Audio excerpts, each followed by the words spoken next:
Welcome to the Hybrid Real Estate Professional Podcast, where we dive deep into the intersection of career, family, and finances. Learn the mindsets, tips, and strategies to help you on your personal journey to build a life of abundance and purpose for you and your family. Now here's your host, Aaron Amin. Welcome back to another episode of the Hybrid Real Estate Professional Podcast. Today, I'm joined by Ariel Herrera, a data scientist, real estate investor, and entrepreneur. Ariel built a career around diving deep into data and using it to make informed decisions. She took those skills and built a portfolio of 6 rentals, as well as a software company dedicated to helping investors use data to find their next deal. We cover a lot of ground in this conversation, including some tactical tips on leveraging data as a real estate investor. Well, let's get into it. All right, welcome to the Hybrid Real Estate Professional Podcast. Today I have Ariel Herrera with me. She is joining me from Tampa in Florida, and she is a quintessential hybrid real estate professional with tying together all sorts of skills from her past career into what she does today. Before I butcher any more of your introduction, I'd love for you to just introduce yourself to my audience in your own words. Yeah, thank you so much, Aaron. Super excited to be here on the show. My name is Ariel from Tampa, Florida, originally from the Northeast, and I'm a data scientist. So someone who loves to get into spreadsheets, understand trends, analytics, and I also currently have a portfolio of 6 units. Awesome. So I love that you introduced yourself as a data scientist as an identity, right? Because I think that really is clear in what you do today and also what you did in your career. And the fact that you tie it into how you invest in real estate, and you're a data-forward, data-centric investor. I think that's really cool. So I'd love for you to just explain, how did you end up, have you always been passionate about data? What kind of jobs did you have during your time as a data scientist? And how did that kind of parlay into investing? Sure. So I started my career actually as a business analyst. I had no interest in coding whatsoever, but loved to be able just to look at things on spreadsheets and try to analyze, deliver insights. So my first job, I was working at Bloomberg as a data analyst, and I took a class during lunch for another coworker who was teaching how to code in VBA, so how to automate things in Excel. And I mostly took it because I wanted to get out of work for an hour. But funny enough, as I was just sitting in class, I realized, oh my gosh, the fact that I could write maybe even just 10 lines of code and automate what was taking me 2 hours is mind-blowing. Sign me up. So from there, I decided to pivot my career to be more tech-focused, learn Python mostly on the job. And I had most of the start of my career being in trade surveillance. So trying to detect fraud within the markets, looking at huge amounts of data sets, lots of stocks information, and really getting to leverage data science. So finding that bad behavior, almost like a needle in a haystack. And as I was in this journey, working in New York City in this role, I pretty much had checked off a lot of the boxes of what, say, my parents wanted and what my initial journey was. But I wasn't necessarily happy. And reason being, living in New Jersey, I was commuting about 2 hours each way into New York City, which took up a lot of time, as you can imagine. Time away from family, as well as other curriculars. So I decided to look into financial freedom, how to maybe still be able to work, but have that time freedom back to work the hours that I want to be with my family when I want to. And of course, like many, I stumbled upon real estate at that stage and decided, wow, not only can I get into this field that people have done for hundreds of years with less resources than myself, but maybe I can have an angle of using data analytics as well. No, I love that. First of all, you mentioned that you happened into it by just taking that 1-hour class on your lunch break. Most people, when they have a free hour at work, they just go down the street and get lunch and sit and daydream out the window. But you took it into your own hands and learned a new skill that ultimately led you down that whole path you just shared. I think that's really cool. So it seems also that you're passionate about ongoing learning and personal development too. I know we met through a community of other real estate investors, and it's very clear that you are a connector, right? Someone who likes meeting new people and learning from them and seeing ways that you might be able to support them and vice versa. But how have you been able to string together the network that you built your portfolio around? Definitely. I decided my first investment property was going to be a house hack in New Jersey, mostly because I wanted to be local and I didn't really have that much capital to start off with. So I started to build a team at that stage. My agent, who was actually a friend of mine, a lender connected through him, and then contractor, family, friend of a friend. I was pretty much reaching out to a lot of different folks and saying, hey, I'm looking into investing. Who do you know that could possibly help me? In that aspect, as I was going through that journey, I was trying to analyze my own deals automatically because I'm working a full-time job. I don't have time to just be copying down information from Zillow, posting into a spreadsheet each time a new property comes on market. And as I was trying to find an automated way, I realized, oh my gosh, the data is everywhere. It's not documented and it's a very tedious process. So from there is when I decided to create my YouTube channel to basically go over the steps that I've taken in order to help automate analyzing deals, be able to get leads lists, and other things to help with automation. So my community within real estate really has grown from that aspect, being able to share content and then reach out to folks who were interested in the topics I was discussing. I make a point to share with my audience just how critical content has been in my networking efforts as well. Like I run this podcast. I'm more than 30 episodes into this. I believe you're almost 4 years into running your channel, if I'm not mistaken, but just being consistent and being out there, sharing your journey. And also in your case, like you have a pretty useful niche that you're putting content out there for people to learn from. That's a great way to meet other people and also just like lead with value and give people something that they can learn from and actually incorporate into their own approaches. I love that you've used content. And am I right that you've been putting out videos for, I think I saw the earliest one was like 2020. Yeah, about 4 years ago. And the funny part is that I had this whole vision. I was like, all right, I'm going to create a new video every week. I'm going to meet all these folks and, start to see my channel really grow. But actually, I did it for about, I would say 4 to 5 months, barely had any views, any subscribers. And I thought, you know what? Maybe this was a fun side project I did for a little bit of time. And that's it. So I stopped the channel for probably another 4 months.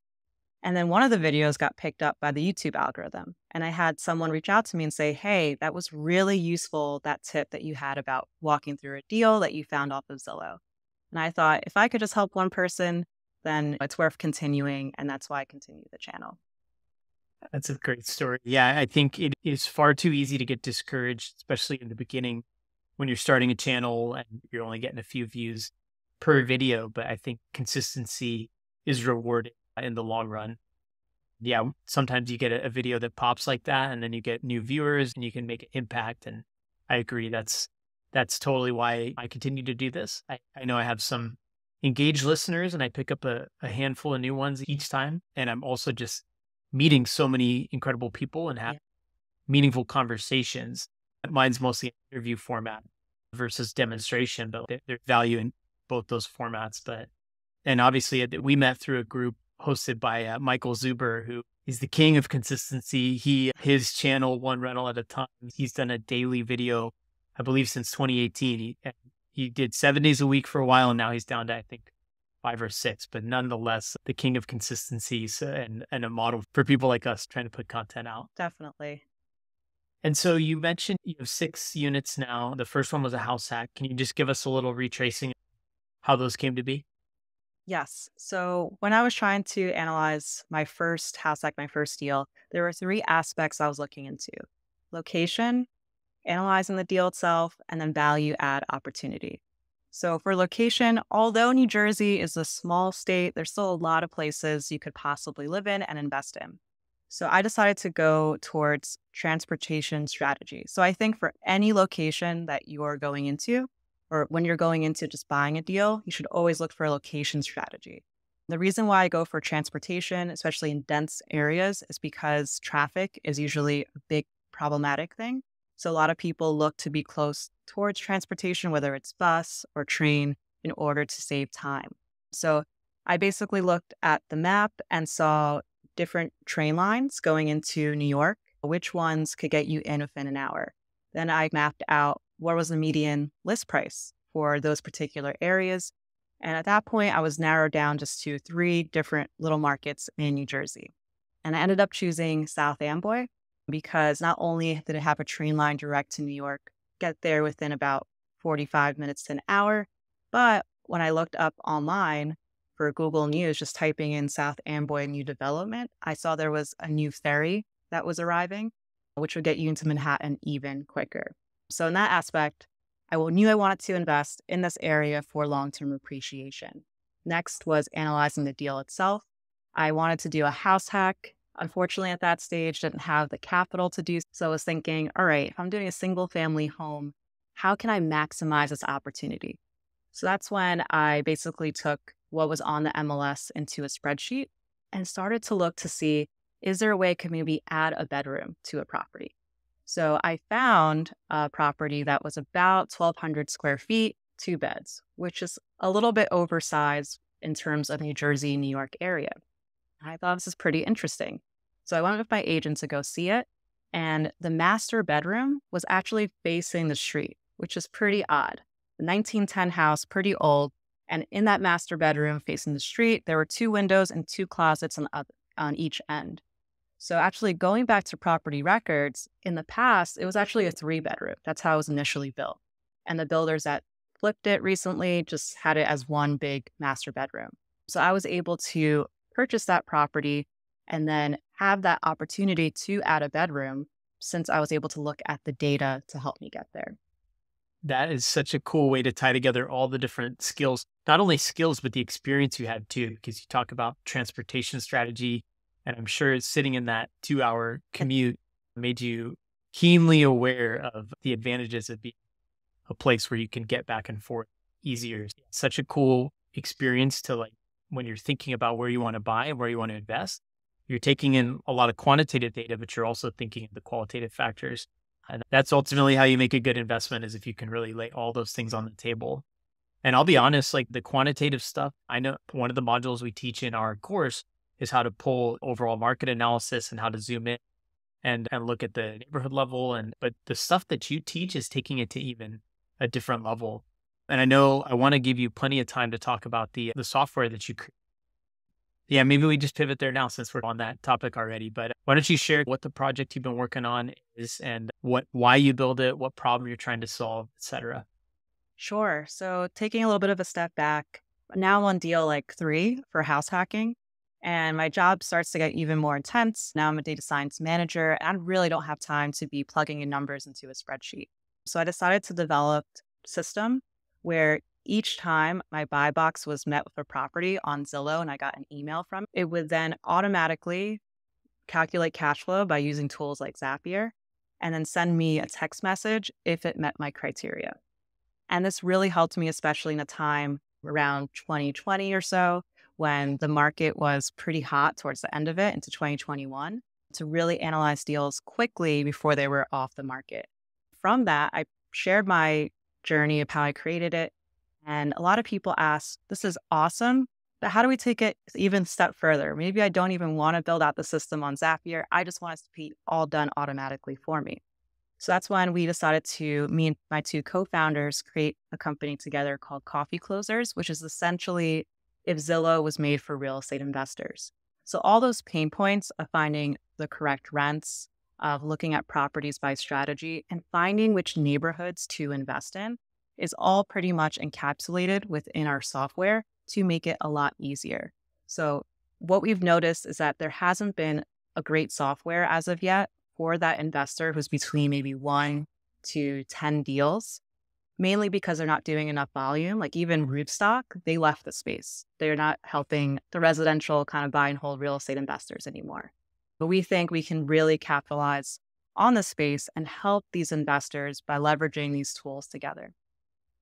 I would guess that the majority of the listeners of this show are probably in that sweet spot that you just described. They're between 1 and they're 10 deals, and they're just trying to scale enough to meet their goals, but not too much to overwhelm them. And Yeah. a lot of the tools out there to help investors are really built for these kind of hyperscale scenarios. And there's almost more than you need. And it's like very focused on off market and they're Yeah. useful. But of course, that's built to serve a very specific strategy that is oftentimes more than people are wanting to take on. But if you're just trying to become a master of your buy box and really have the information that's relevant to you surfaced to you using automation and reliable data, that definitely sounds like something that would be useful to most of your kind of everyday investors. And so how has that been so far? Have you found it to be filling the need that you built it for, you guys? And also, how long has it been around? Yeah, it's been around for about, let's say, 9 months now.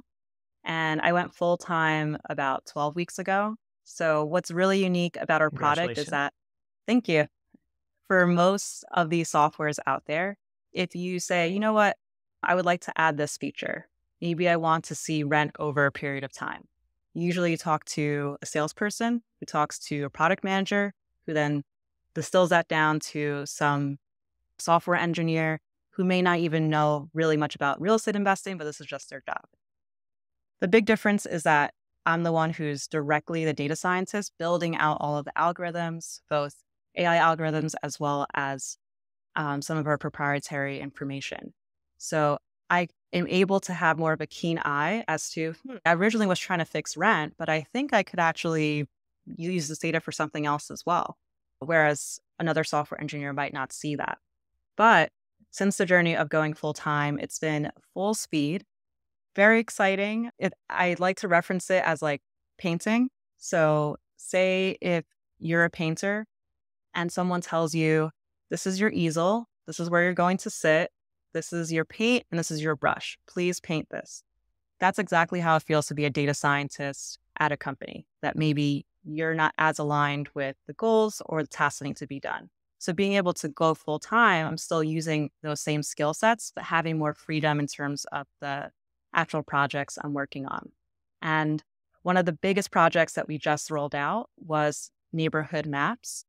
As the biggest question I always get, where should I invest?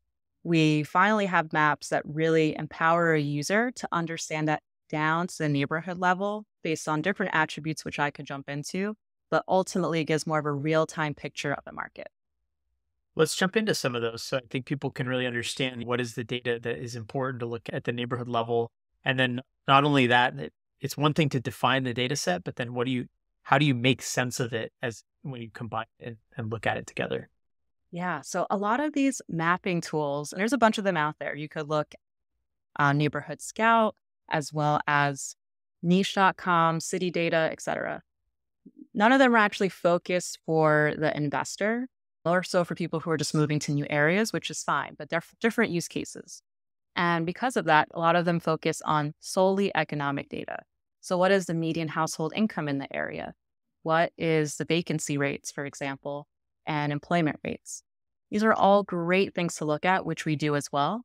And they come from the US Census, so a government source. However, these are usually outdated by 2 years. And because of that, you may have a lagging view of what a market looks like. And now that we live in an era where people work remotely, a lot more people are moving frequently in timeframes than they used to, we need more of a real-time view of a market. So that's why we're also looking at 2 other attributes, which include places, like has Whole Foods recently opened up in the area? As well, we look at market data. So how has listings looked in the last 6 months? Have we seen appreciation? How many of those were new builds? Because maybe that could signal that an area is revitalizing when they're just tearing down, say, homes from 1910 and replacing that with 2024 homes. So by looking at these 3 different characteristics, we're able to get that more of a real-time view. And a lot of these data points are actually available for free, like the economic data. You can go and research that on your own. So I do suggest for someone who's doing maybe investing in their backyard, set up the system on your own if you'd like to analyze your market. But if you're looking to invest, say, out of state, long distance, and now you're analyzing 2, 3, 10 different markets, it really becomes difficult to do that at scale without using a tool. We have an exercise in our program. It has 6 different economic factors to analyze a market, and then it zooms all the way down to the localized area. And if you do that exercise manually, and especially if you've never done it before, it can take an hour to compile all that data. And that's just for one specific locality. So you get the pulse for one area in one moment and it takes you about an hour. And of course, there's tools like the one you've created, and there's a few others out there that try and condense that process down to something that can happen in a moment instead of an hour. And there's definitely a great use case for that, especially for people. My niche as was remote real estate investing. And so when you have a blank map and you look all across the US, it's so hard to pick somewhere. So having a tool that can allow you to jump around and see all these different characteristics overlaid on top of each other and see which ones are going to get you closer to your investment goals, which areas are strong, which ones are trending up, which ones are trending down. I don't know, for someone who's into data like you, I'm sure you have fun doing that. And I think anybody who's really just discovering a love and a passion for getting into real estate investing, this is one of the fun parts. You get to have that, like you said, the blank slate or the clean, the easel and the paintbrush, and you get to just go out there and create. So I love that. And I'd love to be able to hopefully bring some of my audience members who are in that sweet spot, finding their first few rentals along to try out your product. We'll get to plug it again at the end, but just let's do a little quick plug. So it's Coffee Closerz. And where can people go to find it? Yeah, if you just search online, coffeeclosers.com, you'll see it there. And you can start with a 7-day free trial as well. You can book a demo for free too. Closerz with a Z. Yes. It comes from a famous movie, Glengarry Glen Ross, about selling real estate. Awesome. I was going to ask you the origin. Another topic I want to cover. So congratulations on going full time. It sounds like it's not that you went completely away from the skill set that you had built and become passionate about, but instead what you did is you left a job where you're applying those skills for someone else and brought it in-house to something that you're a part of and you're a co-founder. And that's just such an exciting way to go about it. So I applaud you for taking that leap. It's such a big, heavy decision when you leave something that probably is, I guess, considered more of a sure thing and go all in on something that is your own. I'd love for you to just describe the process, the decision-making process and some of the stuff you went through as you were making that change. Yeah, it was definitely a tough decision and one that was met with a lot of pushback family-wise. Like, how could you leave? You've been on such a great career journey. You've, again, checked a lot of boxes of what you're supposed to do. And now you're going to leave a W-2 job. Like, how could that be? Luckily, I've spent the last 4 or 5 years building up my real estate portfolio, but also other streams of income. Being able to build out other real estate tools as well as share other information where that also comes into consistent income. And I think that's a great point for those who are thinking about creating content and thinking to get into the space of sharing their knowledge. Like, it may just start with a couple of videos at first, but then based on what people need, will pull you towards different directions that could also be useful. And because of those different income streams, I felt confident to at least be able to make the leap of going full time. And also we start to see a lot more traction of our product. So I thought, if not now, then when? And that's how I made the leap. Yeah, it sounds like you already started building it and testing it and validating it and getting feedback and even starting to generate consistent revenue before you were faced with that decision versus just, I'm going to leave and I'll figure it out after the fact. You were already trying different stuff out. So you mentioned you have the core software, you have your rental portfolio, and you said there were some other income streams. What are some other areas you were able to monetize outside of your day job? Yeah, just some other like mini tools. So for example, I have one tool that you could just upload a spreadsheet. So maybe it's a list that you acquired somewhere else.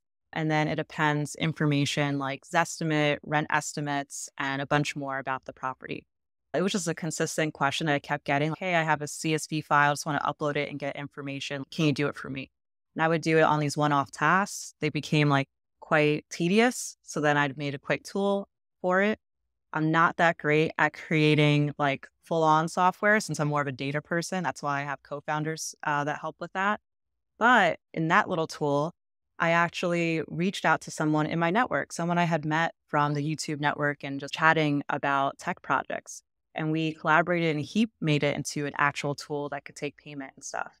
So I think one of the biggest learning lessons there is that even if you're not the person who can take a project from 0 to 100, that's okay. If you can get it to 50%, you likely could find someone, whether in your network or in a friend of a friend's, who could possibly help and get you to that last level. I love it. So we were talking earlier about how some people, when they have free time or they have an idea, they daydream about it and then release it into the sky, never to be thought of again. But you seem like someone, when you have an idea and you can see that there's some validity behind it, you actually game it out, explore it, and even find ways to connect the dots with other people who share that interest. And it's turned into what is now multiple projects that have had some success. I Definitely. love that problem solver's mentality. I think in your career, it's obviously served you, but also as an investor, I'm sure it has too. We were starting to retrace your 6 units that you've bought so far, and I think we only made it through one. So I'm wondering if you can share a little bit. How did you get from that 1 to 6? And then also, I at the same time notice you're in Florida now, but you're talking about buying rentals back in New Jersey. So that makes you a remote investor. So I'd love to Yeah. just hear that evolution and what made you comfortable with that whole situation. Sure. So my portfolio looks like today 3 house hacks. One I did in New Jersey, 2 in Florida, a duplex in Detroit, and actually a condo out in Playa del Carmen. But circling back to being a remote investor, I currently am for my property in Detroit. And at first, I was pretty nervous. Sorry, not Detroit, for New Jersey. And at first, I was pretty nervous about not being like physically present. But then I thought, there has to be tools available for me to do so. I can't be the first person. And although I don't have a system probably as fluid as yours, I just, went through bigger pockets, looked at what people were doing, and I listed my property on Zillow, which for me in my market, it's one of the best platforms because a lot of tenants go towards that platform and they can just pay for a background check once and apply to many different rentals. And then from there, I have Google Voice, which is free to communicate with tenants. And I also have a trusted contractor who's a family friend of a friend who is able to like stop in as well as give me information about the property. I think by having trusted people in the network, as well as doing like due diligence research of what other people were doing on bigger pockets, really helped as well. But I will take tips that you gave me last time in terms of building like a really solid team for future remote properties. Yeah, the systems are very helpful, but a lot of it is just getting past the mental block of how can we do this from so far away? If I'm not there, what's going to happen? Yeah. And that stops most people because I think people see. So we talked a lot about data. If you're sitting in New York City thinking that you want to invest in real estate, chances are most people cannot afford to buy rental property smack dab in the middle of Manhattan. So you got to look elsewhere. But then there's just that mental barrier of thinking, okay, who's going to run it? What's going to happen? You start to game out all these bad scenarios in your head. And usually that's where people stop.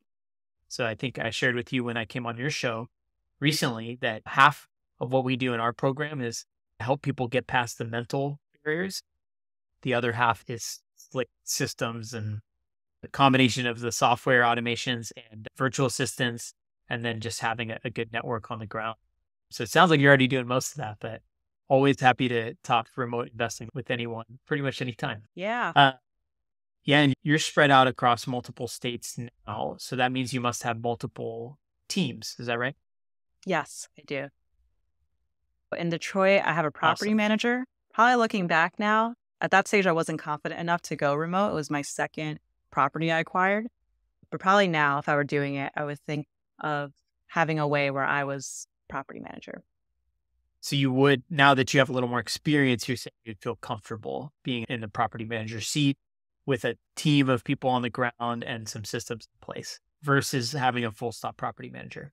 Exactly. Because through experience, I know now what questions to ask an agent, as well as a contractor and other people in the team, whereas then I didn't. But what's great for your program is that you actually lay out those steps so that middle part of taking like risks and learning as you go doesn't have to be done. You could just know from the beginning. So that's great that you have that. Yeah, I'm all for helping other people avoid a lot of the mistakes that I made. I've Yeah. had some pretty bad experiences due to either faulty due diligence on my part or hiring the wrong people. Each of those experiences helped me learn some lessons that it is one of my missions to help other people avoid falling into those situations. So you had an incredible journey and you've shared not only how you used your career, but you built a portfolio, you built a business, you have a full broad spectrum of ways that you engage in real estate investing. What would be your advice to someone who is either just getting started or maybe they have one rental and they want to start scaling, but they're unsure of how to piece it all together without compromising their job or their other obligations? Of course. So I think at this stage where we are as a society technologically, you need to make sure that you do use data to make data-driven decisions. I would say at least about 70% of your investment decisions should be driven by data. There's always a need for boots on the ground and to build a team to make sure you can validate some of the things that you see in data, as well as learn about maybe new developments or things that you haven't found in your research. So I encourage those to utilize tools when you can, whether they be free or they be paid. Try to evaluate. So I like to say, at least when I was in my W 2, my free time is double of whatever my W-2 job is. So if I'm making $30 an hour and my W-2, my free time is $60. So if it takes for me 1 hour to look at 3 different deals, and I spent $60 doing that, where I could have been with family, I could have been learning something, that's a waste of my time. So you need to start to think about your time in that way, and that can help you to scale while still working a W-2 job. Yeah, that's an interesting frame. And when you do start thinking of it that way, then you start to view opportunity costs and Yeah, you don't waste time. It's always hard because you don't want to come off as, oh, you have to be productive every minute of the day. But I think it's less about being productive every minute of the day and more about being intentional and blocking off the time for recreation and fun. But also, if you want to make progress on a goal outside of your W-2 job, you are going to have to carve out time for that and you're going to have to use right. it efficiently. And so yeah, that whole framing of valuing your time makes a lot of sense. Yeah, and it doesn't Were happen. there any other kind of overall concepts or tips from your career that you found that serve you well as an investor? Yeah, I think in a data science space, being able to continually test out ideas and share them with your peers, maybe they don't work out, but you've learned how to improve upon those ideas. So it's a constant iteration. And I think with real estate, it's not just, hey, let me buy a property, walk away for a year and see how it cash flowed. Like you should continuously try to be a part of different groups, even if you are just watching from afar and watching the comments that go by. It's still very useful to have a pulse on the market if you're an investor. Yeah, so that actually brings up another great concept, right? So that when you buy a property, that's really the beginning of the journey. But Yeah. ultimately, if you're a buy and hold investor, you've got potentially decades ahead of you of holding those properties. So using the data background that you have, do you have a specific way that you look at the performance of your properties over time? Do you have an annual review or kind of portfolio management process? It could be more systematized, but I do use SESA. So SESA, assets spelled backwards, is a way to put your portfolio in one spot and you could see estimates. So what the latest Zillow estimate is, which take that for a grain of salt based on your area. But seeing like my income, expenses, and my valuation of my property in one area has helped. And that actually initiated me to get a HELOC on rental properties in the past because I saw, oh, I do have some equity that I could tap into. So being able to reflect on that, I would say every year is a good thing to do. Yeah, I use Stessa as well. And there are many tools like that, but Stessa is free and it gives you that portfolio view. We have 8 rentals, you have 6. And I think once you scale past a handful, you start to look at your portfolio as a whole and you can see it almost as this chess game. Oh, I Yeah. have a certain amount of equity in this one, or the cash flow is really strong in this one. And you can start to see those pieces as part of a bigger picture. And it allows you to make moves like figuring out, oh, maybe this one's not performing that well. Maybe I should sell this one. Maybe I should use equity from this one to buy another one. And it becomes a fun game that can ultimately self sustain once you get past a certain amount of rentals and start to snowball stuff towards the next. So, with that said, do you have a kind of goal or a target, either a cash flow goal or a number of properties that you're aiming for? Yeah, I would say my cash flow goal is probably 20K, which will take me a bit of time to get there. But I want to do it with larger units. So roll my single family properties into possibly 4 to 8 unit properties, which I haven't acted on as of yet, but will hope to do so in the next few months, few years. Awesome.